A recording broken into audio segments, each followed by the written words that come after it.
और इस वक्त आपको लिए चलेंगे बराह रास्त। पीटीआई रहनुमा असद उमर इस वक्त मीडिया टॉक कर रहे हैं। और जो पुलिस वाले कर रहे हैं, एक तमाशा बना हुआ है। इस वक्त चारों तरफ से हमारे पास रिपोर्टें आ रही हैं, तमाम हलकों से हमारे पास रिपोर्ट आ रही हैं।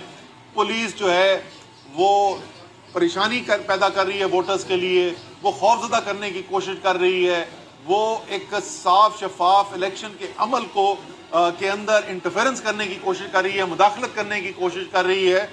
और जी, मुदाखलत जब होती है उससे पहले कोई साजिश हुई होती है। तो ये जो पहले से स्कीम बनाई हुई थी और हमारे पास पहले से खबरें थी, वो अब नज़र आ रहा है कि इस वक्त जो हो रहा है। लेकिन पुलिस तो कर रही है, इलेक्शन कमीशन क्या कर रहा है? इलेक्शन कमीशन के आप देखिए कि जो उन्होंने मेरे ख्याल में फैसला ये किया कि कहीं पाकिस्तान में कोई बच ना गया हो, जिस तरह खान साहब ने पूछा था ना 9 अप्रैल को, तो कोई बच तो नहीं गया। इसी तरीके से मुझे लगता है इलेक्शन कमीशन ने भी ये सवाल पूछा कि कोई बच तो नहीं गया पाकिस्तान में जो कहीं ये समझता हो कि इलेक्शन कमीशन एक गैर जानिबदार कमीशन है।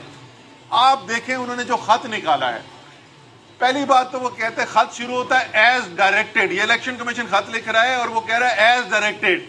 तो इलेक्शन कमीशन, ये आप पाकिस्तान की कौम को बताने पसंद करेंगे कि ये डायरेक्शन आ कहां से रही थी? आप कह रहे हैं ये मैंने नहीं किया, ये ट्रेड है, तो कहां से आ रही थी ये डायरेक्शन? हिदायत आपको किधर से मौसूल हुई थी? और उसमें लिखते क्या है? उसमें कहते हैं कि जनाब पंजाब के अंदर आप जो है इन हलकों के अंदर ना घुसने दें, और बहुत बड़े बड़े दहशतगर्द जो हैं, उन्होंने 4 दहशतगर्द ढूंढे हैं जिनको वो कह रहे हैं कि ये अगर चले गए तो वो वहां पर दहशत फैलाएंगे। उन दहशतगर्दों के अंदर शिबली फराज शामिल हैं। को खुदा का खौफ करो, को नाम भी ढूंढना था। अभी मैं बाकियों के ऊपर भी आता हूँ। अहमद फराज की औलाद, मेरे ख्याल में शिबली फराज बड़ा बेहतरीन आदमी है, मेरा दोस्त है, लेकिन शायद मैं शिबली फराज को मच्छर मारने के लिए भी कहूँ ना तो वो मच्छर भी ना मारे। उसको कह रहे हैं कि वो जाके उसने बलवे कराने हैं वहां पे। कैप्टन इज्जत जावेद जो हमारा कैंडिडेट है, उसके घर के ऊपर छापे पड़ रहे हैं। किसको? दहशतगर्द शिबली फराज को पकड़ने के लिए। जंग के अंदर जुल्फी बुखारी को पकड़ने के लिए छापे पड़ रहे हैं कि जुल्फी बुखारी को बहुत बड़ा दहशतगर्द है। ये किस कानून के तहत आप कर रहे हैं? ये किस कानून के तहत आप कह रहे हैं कि इन लोगों को यहां पर मत आने दो?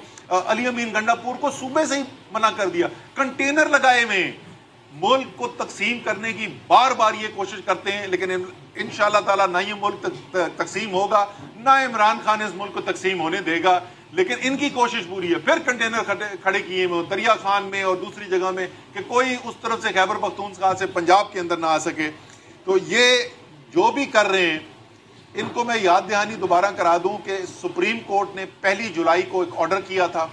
उस ऑर्डर के अंदर बड़ा वाज़ेह तौर पे लिखा था, हमने उस वक्त भी सुप्रीम कोर्ट को ये कहा था कि हमें खदशा ये है कि अगर आप हमजा को वज़ीर आला की कुर्सी पे बैठने देंगे, जिसको खुद आपके फैसले के मुताबिक वो कभी वज़ीर आला मुंतखब हुआ ही नहीं था, उसके वोट थे ही नहीं, वो वज़ीर आला की कुर्सी पे महज एक कब्जे की सूरत में बैठा हुआ है। लेकिन आपने जो इसको इजाजत दे दी है 17 जुलाई तक बैठने की, इन्होंने इंतखाबात के अंदर असरअंदाज होना है, इन्होंने मुदाखलत करनी है। इसलिए सुप्रीम कोर्ट ने वाज़ेह हिदायत की थी इलेक्शन कमीशन को भी, IG पंजाब को, सेक्रेटरी पंजाब को। ये सब जो है, ये इदारा, ये लोग जो हैं, ये सब न सिर्फ इलेक्शन कवानीन की खिलाफ वर्जी होने दे रहे हैं, बल्कि करवा रहे हैं इलेक्शन कवानीन की खिलाफ वर्जी, लेकिन उसके साथ साथ ये तौहीन अदालत के भी मुर्तकिब हो रहे हैं और उसकी सजा भी इनको पता है। बात जो है, अब तो कोई लंबी चौड़ी बात रह नहीं गई है। बहुत जल्द ये जो कब्जा है, ये कब्जा छुड़वाया जाने वाला है और वागुजार करा ली जाएगी चीफ वजीर आला पंजाब की कुर्सी।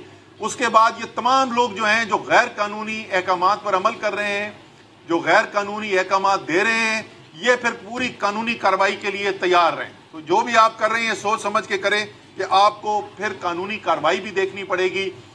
लेकिन इस सब के बावजूद आखिर में मैं सिर्फ यही कहूँगा, कौम फैसला कर बैठी है, कौम ने गुलामी को नामंजूर कर दिया है, कौम अपनी हकीकी आज़ादी के लिए खड़ी हो गई है। और ये जितने मर्जी हथकंडे रोक कर लें, ये रोक नहीं सकते। ये अवाम का समंदर जो है, जो अब पोलिंग बूथ्स की तरफ जा रहा है, पोलिंग स्टेशंस की तरफ जा रहा है और वोट डालने के लिए जा रहा है, इसको रोका नहीं जा सकेगा। इंशाअल्लाह ताला आज से रजीम चेंज का जो सारा प्रोसेस था उसका रिवर्स गियर लगने वाला है और दोबारा से पाकिस्तान जो है एक आज़ादी की तरफ जा रहा है। बहुत बहुत शुक्रिया।